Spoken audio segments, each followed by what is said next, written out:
खंड विधि द्विघात समीकरण को हल करने की यह पहली विधि होती है गुणनखंड विधि। गुणनखंड विधि से द्विघात समीकरण के मूल ज्ञात कीजिए। यह कई बार बोर्ड परीक्षा में आए हुए प्रश्न आपके सामने है, यहाँ है, यहाँ है।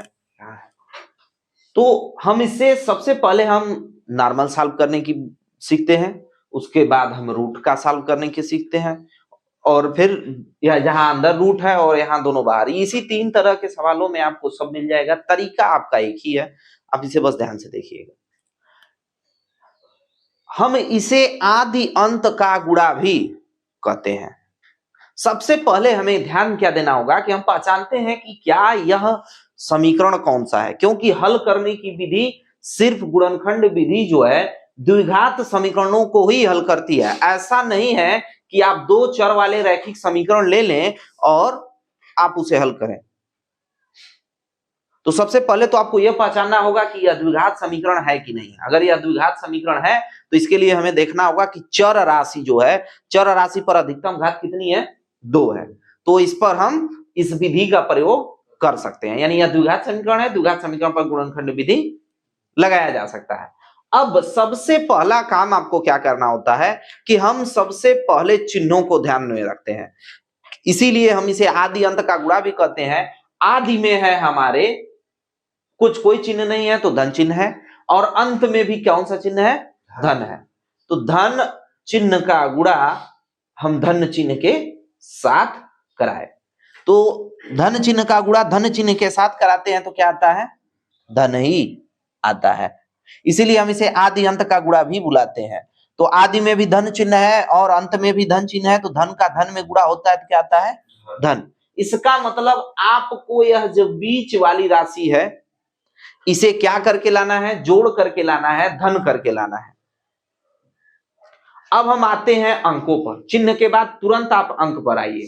अंक कौन सा दिया है, पहले में अंक है हमारा 100, और दूसरा आदि का अंत 100 है और अंत का अंत कितना है, 1। 100 का 1 में गुणा होगा 100 हो जाएगा।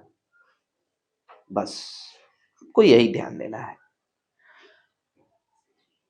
हमने धन का धन में गुणा कराया, धन आया, 100 का 1 में गुणा कराया, 100 आया। बस इन्हीं दोनों को पहचानने के बाद 2 स्टेप आपको और ध्यान देने हैं, उसके बाद आप इक्वेशन को आगे बढ़ा सकते हैं। ध्यान देंगे अगला जो इक्वेशन होगा, अगले टर्म के लिए हम क्या करेंगे, अगला हमारा स्टेप क्या होता है कि इसका सेंस यह हो गया कि 100 के ऐसे 2 फैक्टर निकालिए, 100 के ऐसे 2 फैक्टर निकालिए जिसमें जोड़ने पर कितना आ जाए, 20, और गुणा करने पर 100। जिसमें जोड़ने पर 20 आना चाहिए। यह धन बताता है कि जोड़ करके लाना है, बीच वाली राशि को जोड़ करके लाना है। और किसके गुणनखंड, अभाज्य गुणनखंडों को, तो 100 के अभाज्य गुणनखंडों को ऐसा जोड़ें कि जोड़ने पर क्या हो जाए, 20 हो जाए, और गुणा करने पर 100। तो इसके लिए आपको क्या करना है, सबसे पहले आप अभाज्य गुणनखंड निकालेंगे। तो हम अभाज्य गुणनखंड निकालते हैं 100 का। हम 100 का अभाज्य गुणनखंड निकालते हैं, यानी 2 से यह 50 बार में होगा, 2 से यह 25 बार में, फिर यह राशि 3 से नहीं कटेगी। चूंकि अभाज्य इसीलिए कहा जाता है इसे अभाज्य गुणनखंड, क्योंकि अभाज्य संख्याएं हम लेते हैं तो 2, 3, 5, 7, तो 3 से अगर यह 2 से हो गया है, 3 से नहीं हो रहा तो फिर अगला अंक हम ध्यान देंगे 5 से, 5, 5, यानी हमारा 100 का अभाज्य जो गुणनखंड आया है वह आया है 2 गुणे 2 गुणे 5 गुणे 5। अब इन्हीं में से हमें 2 ऐसे फैक्टर पता करने हैं कि जिनको गुणा करें तो 100 हो जाए और जोड़े तो 20। हमें जोड़ने पर हम ऐसे 2 फैक्टर निकालेंगे कि जिसको हम जोड़ें तो वह 20 हो जाए और गुणा करने पर 100। यही 2 स्टेप में आपको निकालना है। सबसे पहले आप आदि अंत के चिन्हों का गुणा कराएंगे, फिर अंकों का गुणा कराएंगे। अंकों का गुणा कराने के बाद आप स्टेप को देखेंगे कि बीच वाली राशि क्या है, हमें जोड़ने पर 20 लाना है और गुणा करने पर 100 लाना है। तो अब इसके लिए हम क्या करेंगे, इसको सेटिस्फाइड करेंगे। ध्यान देते हैं, ऐसा देखें, 2 दूना 4 और 5 25, यानी 4 हो गया ये और ये हो गया 25। तो 4 को 25 में जब हम जोड़ते हैं तो 29 हो जाता है, और 4 का 25 में गुणा कराते हैं तो 100 हो जाता है। क्या हमारा ये 29 दिया है? नहीं। अगर यहाँ 29 देता तो हमें हमारे फैक्टर मिल चुके थे, लेकिन यह फेल हो गया। अब हम अगले स्टेप की तरफ बढ़ेंगे, यानी यह हमारा नहीं है। अब देखेंगे, 2 का 2 में गुणा कराया, 2 दूनी 4 और 2 4 5 20, तो ये हो गया 20 और यहां हो गया 5। तो 20 को 5 में जोड़ेंगे तो कितना हो जाएगा? 25, और 20 गुणे 5 करेंगे तो कितना हो जाएगा? 100। क्या हमें 25 लाना है? नहीं, यह भी फेल हो गया, यह भी गलत है, यानी यह भी हमको लाना नहीं है। अब हम अगला देखेंगे कि क्या और बना सकते हैं। तो हमने क्या किया, 2 को एक बार 5 के साथ रखा और इस 2 को 5 के साथ, यानी 2 5 10 और 5 दूना 10। इन 10 और 10 को जोड़ा तो 20 हो गया, और 10 का 10 में गुणा कराएंगे तो कितना हो जाएगा? क्या हमें यही लाना है क्या? बिल्कुल हमको यही लाना था और हमारा आ गया। हम इसके जगह चाहें तो आपको, आप खुद भी चाहें तो आप प्रश्न बना सकते हैं। यहाँ क्या कर सकते हैं, 29 रख सकते हैं। सेम आप सारे अंक यही लीजिए, आप यहाँ 29 भी रख सकते हैं, आप यहाँ 25 भी रख सकते हैं।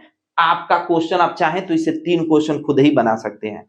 तो अब से आपको अगर कोई प्रश्न बनाना होगा तो आप इस बात का बस ध्यान रखिए, उसके फैक्टर को निकालिए और उसके टर्म को कम से कम 2 या 3 इक्वेशन तो एक ही से बनाए जा सकते हैं। तो अब हम सबसे पहले क्या करेंगे, अब हमने देख लिया कि हम यह जो टर्म है हमारा सेटिस्फाइड हो रहा है, तो अब इस टर्म को हम यहाँ रखेंगे। तो सबसे पहले हमने क्या किया, अब स्टेप को जब हमें आगे बढ़ाना है तो हम ऐसे ही 100x² माइनस 10 प्लस 10x। कई बच्चों का क्वेश्चन होता है, सर क्या हम ऐसे नहीं कर सकते हैं क्या कि 20 लाना है तो हम अपनी मर्जी से कोई नंबर गेस कर सकते हैं, जैसे मान के चलिए 16 और 4 20 होता है, तो क्या हम 16 4 नहीं रख सकते? क्या हम यहाँ सर 15 और 5 नहीं रख सकते? क्या हम 12 और 8 नहीं रख सकते? 12 8 जोड़ने पर भी तो 20 होता है। लेकिन आपका वह गुणनखंड नहीं होगा। अगर आपने इस विधि का प्रयोग नहीं किया तो रखने को तो आप रख सकते हैं, लेकिन वह टूटेंगे नहीं, वह अपने चिन्हों को छोड़ेंगे नहीं, वह गुणनखंड नहीं होगा उनका। तो हम क्या करेंगे, हमको इस विधि का प्रयोग करना होगा, आदि अंत का प्रयोग करके हम ऐसे निकालेंगे। अब हम ध्यान देंगे, अगला स्टेप क्या हो जाएगा, 100x²। अब यहाँ कोई चिन्ह नहीं है तो हमारा प्लस चिन्ह है, माइनस है और अंदर ब्रैकेट है, तो इसका मतलब कोष्ठक है, तो कोष्ठक के अंदर माइनस का प्लस में गुणा होता है तो क्या हो जाता है, माइनस। 10 बाहर था और x इसके साथ है, तो 10 का x में हो जाएगा माइनस 10x। अब यहाँ माइनस है और यहाँ प्लस है, तो माइनस का प्लस में हुआ माइनस, और 10 का x में हुआ 10x, और प्लस 1 बराबर कितना, 0। ठीक है। अब हम अगला स्टेप बढ़ते हैं। अब हमारे तीन पद थे, अब हमारे पदों की संख्या कितनी हो गई, 4। अब हम इन चारों पदों में से 2-2 का पेयर बनाएंगे, जोड़ा बनाएंगे, और उनमें से कुछ ना कुछ कॉमन निकलेगा, हम निकाल लेंगे। यही कॉमन अगर आप अपने मन से कुछ भी रख देंगे, जैसे 16 4 रख दिया, 20 5 रख दिया, कुछ भी अगर आपने रख दिया डायरेक्टली, तो यह कॉमन जो बात है, उभयनिष्ठ जो हमारा निकलने वाला है, यह उभयनिष्ठ गुणन नहीं निकलेगा। अब इन दोनों में हमें क्या दिखाई दे रहा है, सबसे पहले चिन्ह को देखते हैं। यहाँ धन चिन्ह है, पहला चिन्ह धन है, दूसरा ऋण है, तो हम धन को ही बाहर निकालते हैं, धन हम लिखते नहीं है, धन चिन्ह को लिखा नहीं जाता है। 100 और 10 में क्या कॉमन है, 100 और 10 में हमारा उभयनिष्ठ 10 है, 10 और 2x, यहां हम ध्यान देंगे तो यह x है, तो यहाँ 2x है, x पर पावर 2 का मतलब होता है x गुणे x, यानी 2x है तो हमने 1x बाहर निकाल दिया। 100 का मतलब होता है 10 गुणे 10, तो हमने 1 10 बाहर निकाल दिया। तो 100 में से 1 10 बाहर निकाला और 1 x बाहर निकाला, तो हमारा क्या बचा, हमारा यहाँ बचा 100 में से 10 बाहर निकाल दिए हैं तो क्या बच गया है, 10 बच गया, और यक्स था तो यक्स। ऐसे ही प्लस से माइनस बाहर, जब भी धन चिन्ह आप कॉमन लेते हैं, जब भी धन चिन्ह उभयनिष्ठ करते हैं तो चिन्हों पर कोई प्रभाव नहीं पड़ता, हम माइनस का माइनस ही लिख देंगे। 10 और यक्स पूरा का पूरा निकल गया, 10 का 10 भी निकल गया और यक्स का यक्स भी निकल गया, तो जब कुछ नहीं बचा तो वहां क्या बचता है, 1। कई बार बच्चे समझते हैं सर कुछ नहीं बचा तो 0 न बचा, नहीं, आपने क्या किया है, गुणनखंड लिया है। आप चाहें तो यहाँ गुणे 1 लिख सकते हैं, तो आप 10x जब कॉमन ले लेंगे तो गुणे 1 में से 1 तो रहा ना, आप घटा थोड़ी ना रहे कि कुछ नहीं बचा, किसी दूसरे संख्या में से दूसरे संख्या को जब घटाते हैं तब 0 बचता है। अब आप क्या करेंगे, अब हम आते हैं इस चिन्ह पर। बच्चे 90% बच्चे क्या करते हैं, जो फर्स्ट टाइम बच्चे यूज करते हैं, लिखते हैं और अपनाते हैं, वो फर्स्ट टाइम यही गलती करते हैं, चिन्हों को कॉमन लेने में, चिन्हों को उभयनिष्ठ लेने में गलत करते हैं। सबसे पहले हम ध्यान देंगे कि यहाँ कौन सा चिन्ह है, माइनस है, और यहाँ कौन सा चिन्ह है, प्लस है। तो माइनस और प्लस, और हमको यहाँ पहला चिन्ह कौन सा चाहिए, प्लस चाहिए, तो हम माइनस को ही कॉमन ले लेते हैं। यही गड़बड़ करते हैं बच्चे, ऐसे ही यहाँ पर चिन्ह गलत लगा देंगे, तुरंत यहाँ प्लस कॉमन ले लेंगे और नॉर्मली जैसा जो दिया था वैसे ही रख लेंगे। नहीं, यहाँ ऋण चिन्ह ही कॉमन आएगा। सबसे पहले अगर 99% केस में अगर यहाँ माइनस होता है तो माइनस ही कॉमन निकल करके आता है, प्लस निकल करके नहीं आता। जब भी माइनस और प्लस कॉमन रहेगा तो आप उसे याद मत रखें कि क्या कॉमन रहेगा 99%, हम 100% वाले पे चलते हैं। हम जब भी यहाँ माइनस और प्लस का कॉम्बिनेशन देखेंगे तो माइनस को कॉमन लेंगे और यहाँ मिला लेंगे कि क्या हमारा धन चिन्ह आ रहा है। माइनस जब हम कॉमन ले लेंगे तो इन दोनों में देखते हैं कुछ कॉमन है क्या। 99% बच्चे यहाँ अगर पहली बार देखते हैं तो कहते हैं सर कुछ कॉमन नहीं है। लेकिन आप ध्यान से देखिए, जब कोई भी अंक लिखा होता है तो उसके साथ उसका गुणात्मक इकाई यानी 1 साथ में रहता है। क्या हम 10x गुणे 1 नहीं लिख सकते हैं, 10x को 10 गुणे 1 लिख सकते हैं, और 1 को क्या लिख सकते हैं, 1 गुणे 1 बराबर 1। तो क्या 10 और x में कुछ कॉमन है क्या, वो क्या है, 1 है। तो यहां अगर आपको कुछ कॉमन नहीं दिखाई दे रहा है तो वहां कॉमन क्या होगा, 1। कॉमन का मतलब होता है उभयनिष्ठ। अब यह शब्द रैंडमली यूज किया जाता है तो मैं उभयनिष्ठ की जगह कॉमन यूज कर रहा हूं। आई होप आप लोगों को समझ में आ रहा होगा। ये हो गया 1 जब हमने कॉमन लिया तो माइनस से जब माइनस को बाहर किया जाता है, जब भी माइनस से माइनस को बाहर किया जाता है, माइनस से आप माइनस चिन्ह को बाहर करते हैं तो क्या आ जाता है, प्लस। माइनस से आपने माइनस चिन्ह को क्या कर दिया, बाहर कर दिया, तो वो प्लस आ गया। तो ये हो जाएगा 10x। माइनस से जब आप प्लस चिन्ह को बाहर करते हैं, माइनस से आप जब प्लस चिन्ह को बाहर करते हैं तो ये माइनस है, माइनस से आप किसको बाहर कर रहे हैं, प्लस चिन्ह को बाहर कर रहे हैं, तो क्या आ जाएगा, माइनस। तो -1 बराबर 0। अब हमारा फिर 3 पदी था, फिर हमने उसको 4 पदी में बदला, और 4 पदी से अब इस समय हमको कितने पद दिखाई दे रहे हैं, 2। ध्यान से देखिएगा, आपको यहाँ अब यह गुणात्मक के साथ 2 पद दिखाई दे रहे हैं। एक पद हमारा यहाँ है और दूसरा पद यहाँ है। पद किसे कहते हैं यह हमने 9th में देखा है, और भी इसके वीडियोस बने हुए हैं बहुपद से रिलेटेड। तो यहाँ अगर हम शॉर्ट टर्म में बता दे रहे हैं कि चिन्ह, जितने चिन्ह हमारे होते हैं ना समीकरणों में, वन लाइनर डिफिनेशन की तरह आप समझ जाइए कि जितने चिन्ह होते हैं उतने हमारे यहाँ पद होंगे। तो फिलहाल अभी हमको 2 पद दिखाई दे रहे हैं। कुछ बच्चे कहेंगे सर यहाँ तो कभी गुणा होगा ना, तो गुणा होगा, तो अब गुणा नहीं, हम फिलहाल के लिए बस बता रहे हैं कि यहाँ पर आपको रैंडमली तुरंत में अगर आपसे कोई पूछता है कि हाँ यहाँ कितने चिन्ह हैं, तो आप बताएंगे कि ये कितने पद हैं, 2 पद हैं। अब इन 2 पदों में आपको फिर कुछ कॉमन दिखाई दे रहा है, फिर आपको कुछ उभयनिष्ठ दिखाई दे रहा है। क्या है वो, वेरी गुड, 10x - 1। आपने सही बताया, 10x - 1 दोनों में है, यहां भी है यहां भी है। अगर हमने 10x कॉमन ले लिया तो 10x की जगह यहाँ क्या बच गया, 10x आपने निकाल दिया ना इसको, जब आपने इसको निकाल दिया तो बचा 10x, क्योंकि यह इसके साथ किस में था, गुणे में था, 10x बचा। और यहाँ आपने इसको निकाल दिया 10x - 1 को, तो क्या बचा, -1। अक्सर बच्चे यहाँ भी लिखने में गड़बड़ कर जाते हैं।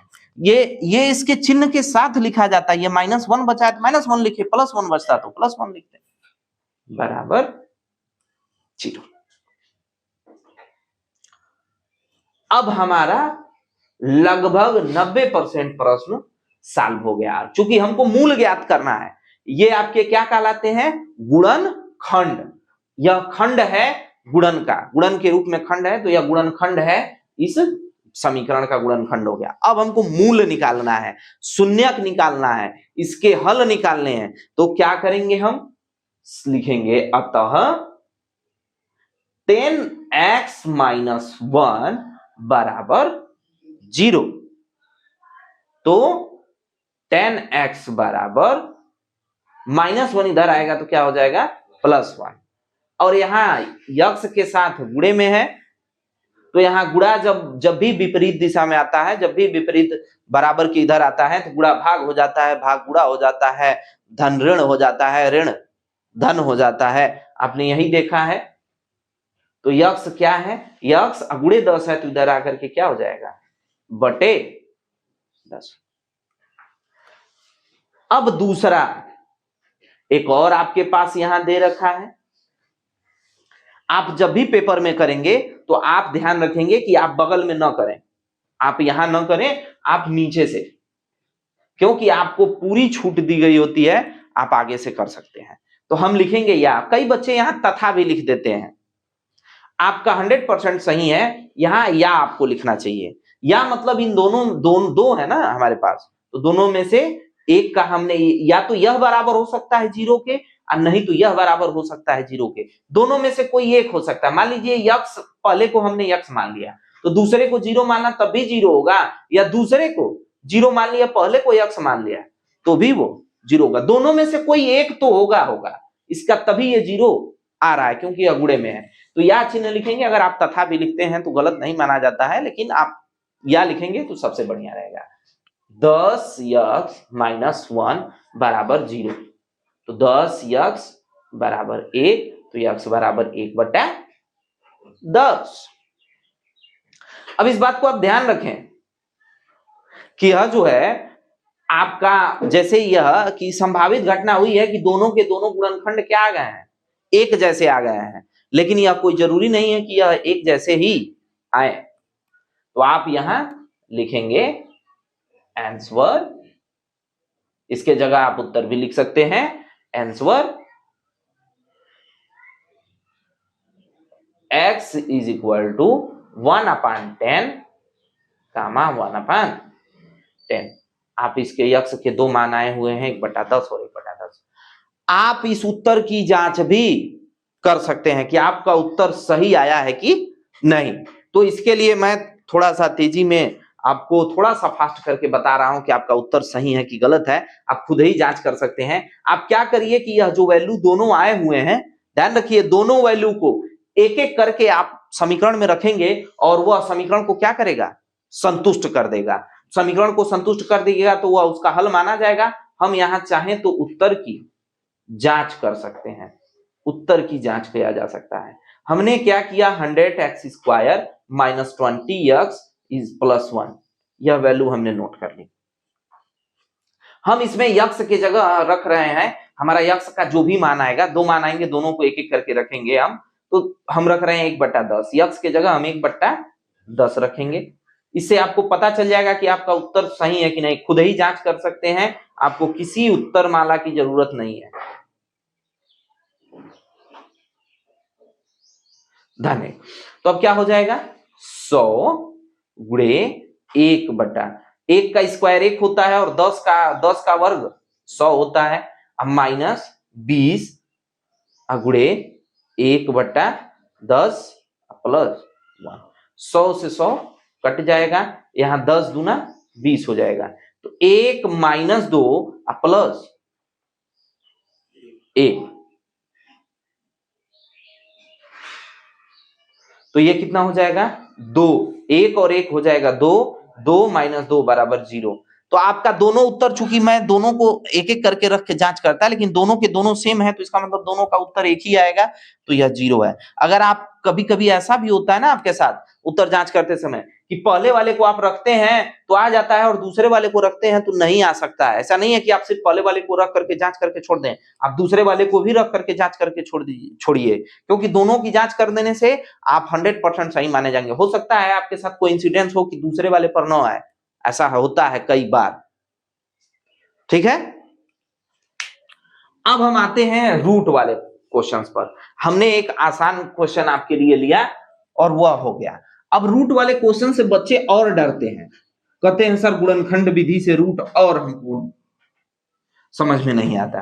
तो हम इसको थोड़ा सा और आसान बनाने की भाषा में हम समझेंगे, सारा प्रोसेस हमारा वही रहना है। हम सबसे पहले क्या ध्यान देंगे, चिन्हों को ध्यान देंगे। पहला चिन्ह हमारा धन है और अंत का चिन्ह क्या है, धन है, तो धन का धन में गुणा होगा, धन होगा। यानी हमको बीच वाला जो भी टर्म है हमको क्या करके लाना है, धन करके लाना है, यानी जोड़ करके लाना है। अब हम उसके बाद सीधे किसको ध्यान देंगे, अंकों को ध्यान देंगे। पहला अंक क्या है, 3 है, और दूसरा अंक क्या है, 2 है। तो 3 और 2 को जब हम जोड़ेंगे तो यह हो जाएगा 6। अब यानी हम 6 को ऐसा जोड़ें, इसका मतलब हमको ऐसा ये है कि 6 को ऐसा जोड़ें कि जोड़ने पर 2 रूट 6 आ जाए और गुणा करने पर कितना आ जाए, 6 आ जाए। जोड़ने पर हमारा 2 रूट 6 आए और गुणा करने पर 6 आ जाए। अब बच्चे कहेंगे सर हम इसका, आपने कहा कि आपने एलसीएम लिया, तो चलिए हम 6 का एलसीएम ले लेते हैं। तो 6 का एलसीएम लेंगे तो यह 2 हो जाएगा और यह 3 हो जाएगा। इससे 2 और 3 से तो इसका 6 का हमारा जो आया है, 6 का गुणनखंड हमारा बचा है 2 गुणे 3। तो इसमें कहीं हमारा रूट 6 का तो कहीं अस्तित्व ही नहीं दिख रहा है। तो हम रूट 6 कैसे लाएंगे? तो जब भी आपको इस तरह के प्रश्न दिखे तो पहले तो आप सिंपल फैक्टर करके देख लीजिए, कहीं ऐसा नहीं है कि ऐसा हो रहा हो। और अगर ऐसा नहीं हो रहा है तो तुरंत ही आप एक बात का ध्यान रखेंगे कि आपने पढ़ा था जब भी इस तरह के रूट में कि रूट 6 गुणे 6 को हम क्या लिख सकते हैं, 6 लिख सकते हैं क्या? हम, यह हमारा वर्गमूल है। जब दो कोई संख्याएं होती हैं तो उन दोनों संख्याओं में से अगर 2 संख्याएं होती हैं तो वर्ग, जब हम उसका वर्गमूल निकालते हैं तो उसमें से एक संख्या बाहर आ जाती है, यानी 6 गुणे 6 में से 6 बाहर आ जाएगा। इसी 6 गुणे 6 को हम क्या लिख सकते हैं, रूट 6 गुणे रूट 6। अरे वर्गमूल 6 गुणे वर्गमूल 6 स्क्वायर रूट 6। करनी में 6 गुणे करनी में 6, हम करनी में बुलाते हैं इसको, अलग अलग जगहों पर अलग अलग नाम दिए जाते हैं। तो आप करनी 6 गुणे करनी में 6 बुला सकते हैं। तो करनी में 6 गुणे 6 को भी गुणा करने पर कितना होता है, 6। तो कभी कभी आपको इस तरह के स्पेशल क्वेश्चन मिल जाते हैं जो आपको थोड़ा बहुत हट के दिमाग लगाना पड़ेगा, जो सिंपल से थोड़े से हट करके होंगे। तो आप यह कैसे जानेंगे कि हमारा ऐसा क्वेश्चन है? इसके लिए एक ही उपाय है कि आप उसका प्रतिदिन अभ्यास करें। अगर आपका यह जब भी चैप्टर चल रहा हो तो आप उसका प्रतिदिन अभ्यास करें, और जब भी यह खत्म हो जाए तो हमें 7 डेज वाला फार्मूला अपनाना चाहिए। हर 7 दिन पर एक बार अपने पीछे वाले चैप्टर्स को एक बार, हमको टाइप वाइज जो हमने पढ़ा है उसको एक बार आप रिवाइज कर लें, ताकि आपके ध्यान में रहे, उससे आपको कभी भूलेगा नहीं। तो रूट 6 गुणे रूट 6 हो गया, 6 हो गया। इसका मतलब हमको मिल गया। देखिए ना यहाँ, रूट 6 को रूट 6 से जोड़ेंगे तो 2 रूट 6 हो जाएगा, और रूट 6 का रूट 6 में मल्टीप्लाई करेंगे, यानी करनी में 6 को करनी में 6 से जोड़ेंगे तो 2 करनी में 6 हो गया। कुछ बच्चे कहते हैं सर 2 करनी में 6 कहां से हुआ? क्योंकि आप यहाँ ध्यान से देखिए, यहाँ 1 है और यहाँ भी 1 है। तो हमारे जो परिमेय राशि है परिमेय राशि के साथ जुड़ी है, और अपरिमेय राशि अपरिमेय राशि के साथ जुड़ गई है। तो यह हो गया है, यह ऐसे ही जोड़ होता है, समझ जाइए। x प्लस x जोड़ने पर क्या हो जाए, 2x हो जाए। तो बच्चे कहते हैं sir x plus x 2x का क्या सेंस है? तो आप यहाँ ध्यान देंगे, आप बड़े हो चुके हैं, आपको ये बातें पहले से पता होनी चाहिए। 1 का 1 में हमने जोड़ा, 2x हो गया। तो सेम ऐसे ही इसी प्रोसेस पर हमने इसको रखा, हमारा अच्छा हो गया। बस आपको करना क्या है, जहां आपकी जो राशि दी हुई है उसके जगह यह वैल्यू आप रख देंगे, तो क्या हो जाएगा, यह हो जाएगा माइनस 2√6 के जगह हम रख देंगे √6 plus √6 x plus 2 is equal to 0। तो यक्स इज इक्वल टू क्या हो जाएगा 3x² minus √6x minus √6x plus 2 is equal to 0। आप इस चिन्ह का भी ध्यान रखें, अगर आपके पास पहले से ही एक चिन्ह है लगा हुआ, बराबर लगा हुआ है, तो आप कभी भी बराबर के सामने बराबर का चिन्ह नहीं लगा सकते। इस चिन्ह को हम हिंदी में या पढ़ते हैं, इंग्लिश में और पढ़ते हैं, तो आप एक चिन्ह बराबर लगा है तो आप इस या वाले चिन्ह को यूज करेंगे। आप अब यहाँ ध्यान रखें, यहाँ कॉमन निकालने में भी दिक्कत होती है। √6 वाले जो भी रूट वाले क्वेश्चन आते हैं तो कॉमन निकालने में भी दिक्कत होती है। तो अब यहाँ हम कॉमन कैसे निकालेंगे?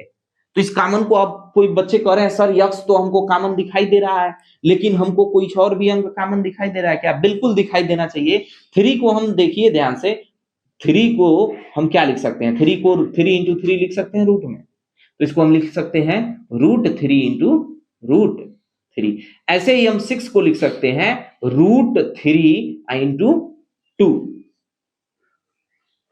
√6 को हम लिख सकते हैं, √6 को √3 इंटू 2 लिख सकते हैं, यानी √3 इंटू √2। तो अब इसमें इन दोनों में हमको कुछ कॉमन दिखाई देने लगा। ध्यान से देखिए, इन दोनों में यहाँ √3 भी है और इसमें भी √3 है, दोनों में √3 कॉमन है। तो √3 है और यक्स तो कॉमन दिख ही रहा था, तो हमारा √3 में से √3 निकल गया तो क्या बचा? √3 बचा। तो यह हो गया हमारा √3 यक्स, 2 यक्स में से 1 यक्स बाहर आ गया, माइनस √6 में से √3 निकल गया तो क्या बचा? √2। अब माइनस, हमने अभी फिर वही कहा कि माइनस प्लस वाले में बच्चे 90% बच्चे गलत करते हैं, तो हम यहाँ फिर माइनस चिन्ह कॉमन लेंगे। और इन दोनों में भी कुछ कॉमन दिखाई दे रहा है क्या? बिल्कुल दिखाई दे रहा होगा।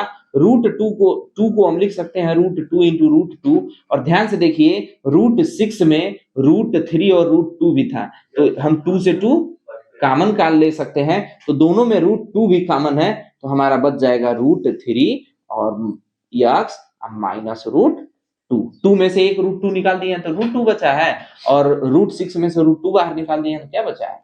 √3 बचा है, बराबर 0। तो √3x। अब इन दो पदों में से भी आपको कुछ कॉमन दिखाई दे रहा होगा, तो इन दो पदों में कॉमन दिखाई दे रहा है तो हम √3x माइनस √2 कॉमन ले सकते हैं, और अनदर ब्रैकेट में हो जाएगा √3x माइनस √2। इस बार फिर आपके साथ संयोग हुआ है कि दोनों क्वेश्चनों में दोनों के गुणनखंड क्या आ गए हैं? समान आ गए हैं। ऐसा हर बार होगा ये कोई जरूरी नहीं है। तो आप सबसे पहले वाले को लिखेंगे √3x माइनस √2 बराबर 0, तो x is equal to √2 minus √2 उधर चला जाएगा तो प्लस √2 हो जाएगा, तो x is equal to √2 upon √3। ये आपका आंसर आया है। तो आप उत्तर लिखेंगे x is equal to √2 upon √3 comma √2 upon √3। आप इसे 2 बार लिखेंगे, क्योंकि द्विघात समीकरण के कितने मूल होते हैं? 2 मूल होते हैं। अब इस बात को ध्यान देंगे। अब हमारे पास एक ऐसा ही एक और क्वेश्चन आया हुआ है, यह भी बोर्ड परीक्षा में पूछा गया है, ये भी बोर्ड परीक्षा का पूछा गया प्रश्न है, तो इसको भी थोड़ा सा हम और तेजी के साथ उसको करेंगे। ध्यान देंगे, हम सबसे पहले चिन्हों का गुणा कराएंगे। यहाँ धन चिन्ह है, यहाँ भी धन चिन्ह है, धन को धन के साथ जोड़ते हैं, धन हो जाता है। अगर धन को यहाँ ऋण दिया होता, अगर आपका यहाँ ऋण दे देता तो ऋण हम धन का गुणा कराते और यहाँ ऋण हो जाता तो हम ऋण चिन्ह लिखते, यानी अब यहाँ बीच वाली जो भी चिन्ह राशि होती है उसको क्या करने पर तब लाना पड़ता? घटाने पर लाना पड़ता आपको। तो हम सबसे पहले धन का धन में गुणा कराएंगे, धन आएगा। यहाँ √3 का 8 √3 में गुणा कराएंगे। अब यहाँ भी बच्चे कई बार गलती कर जाते हैं, रूट का रूट में ही गुणा हो सकता है, अपरिमेय संख्या का अपरिमेय संख्या में ही गुणा होता है। तो अपरिमेय संख्या हमारी √3 है, तो √3 में गुणा होगा, तो √3 का √3 अभी हम लोगों ने पढ़ा है, √3 का √3 में होता है तो 3 हो जाता है। तो यानी 8 पहले से ही था, √3 का √3 में हुआ 3 यानी 24। यानी 24 को हम ऐसा जोड़े कि क्या आ जाए, 11 हो जाए। 24 को ऐसा हम जोड़े कि 11 हो जाए। तो हम क्या करेंगे, अब तो हमारा परिमेय संख्या क्या आ गया, तो 24 का आपको एलसीएम निकालना होगा। तब 24 का आप एलसीएम निकालिए, 2 का 12 बार में, 2 का 6 बार में, 2 का 3 बार में और 3 से फिर 1 बार में। तो आप 24 को लिख सकते हैं 2 गुणे 2 गुणे 2 गुणे 3। आप ऐसे ही जैसे पहले क्वेश्चन में हमने किया है, उसी क्वेश्चन में जब आप इसे सेटिस्फाइड करेंगे तो पाएंगे क्या आप कि 2 गुणे 2 गुणे 2 यानी 8 और यहाँ गुणे 3, तो 8 और 3 जोड़ेंगे तो 11 हो जाएगा और 8 में 3 का गुणा कराएंगे तो 24 हो जाएगा। यानी हमारी कंडीशन सब सेटिस्फाइड कर रही है। तो हम यहाँ यूज कर सकते हैं √3x² minus 8 + 3x + 8 √3 is equal to 0। तो √3x² minus 8x minus 3x plus 8 √3 is equal to 0। तो रूट, अब यहां हम इस बात को ध्यान देंगे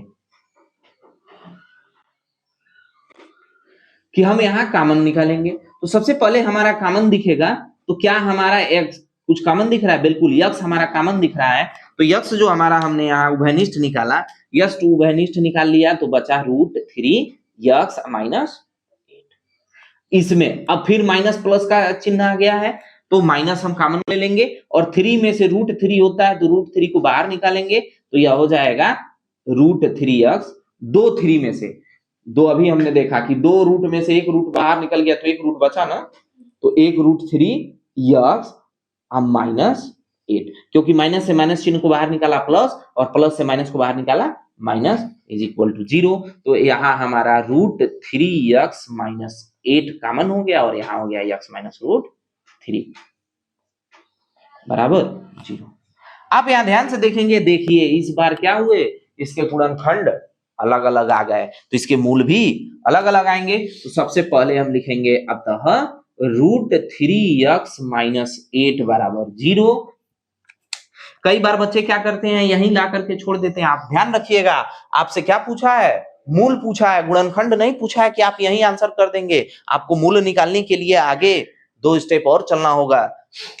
तो यह हो जाएगा √3x इज इक्वल टू 8, तो x इज इक्वल टू 8 अपान √3 पहला, और दूसरा हमारी क्या राशि दी आई हुई है, x minus √3 is equal to 0, तो x इज इक्वल टू √3।